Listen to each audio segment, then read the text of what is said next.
C'est l'histoire d'un oiseau qui voyageait loin de son nid. Un beau matin, sur un rameau, il rencontra une fourmi. Il lui sourit, elle lui sourit. Elle lui parla de drôles de choses, d'un nuage bleu, d'un arbre rose. Le bec ouvert, il la suivit.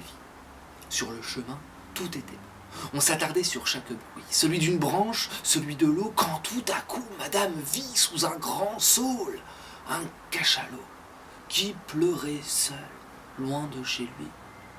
Ils demandèrent un petit lot d'explications, et il leur dit « Suis amoureux d'un escargot, j'ai cru le suivre jusqu'ici. Je l'aime tant, je l'aime trop, je l'aime jusqu'à la folie.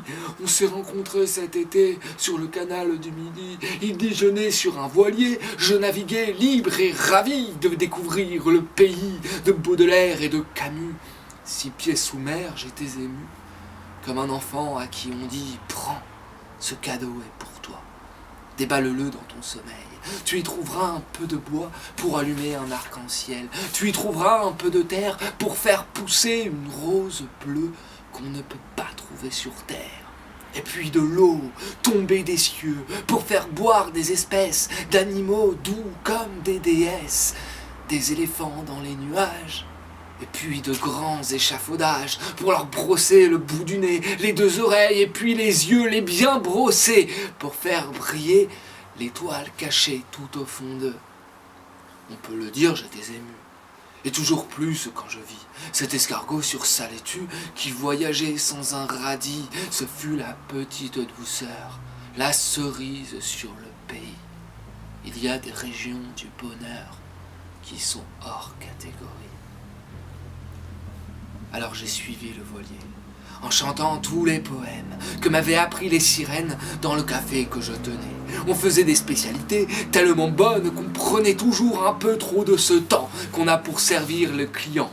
Les moules et les poissons criaient « C'est pourtant pas la mer à boire !» de râper 4 calamars sur une mangue du Paraguay. Et moi, je leur disais « Allons, ne nous énervons pas !» Et tout le vin sera pour moi si en riant vous patientez. Ce cachalot était bavard, mais très bientôt il ferait noir, et la fourmi voulait quitter l'oiseau avant l'heure du dîner. Excusez-nous, brave cachalot, si vous cessiez de digresser, vous en viendrez en 4 mots à la raison de vos sanglots. Ah, mais voyez, je ne pleure plus, monsieur oiseau, madame fourmi, c'est grâce à vous que je n'ai plus la larme à l'œil et le cœur gros. Qu'importe la fin du récit, mes chers amis, permettez-moi de finasser ce qui nous lie. Je porte un toast à tous les 3, et à l'avenir et à la paix. Mon escargot peut bien partir, et ne jamais me revenir, et ne jamais me retrouver. Je n'avais jamais su parler aux animaux avant vous deux, qu'aux animaux du pays bleu. Et à vrai dire, je m'ennuyais.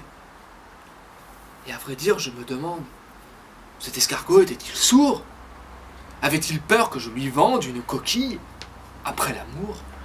Était-ce aussi séduisant que j'en ai l'air? Dites-moi si mes nageoires ne me vont pas.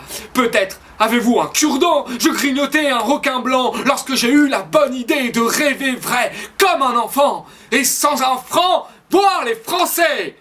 Ah!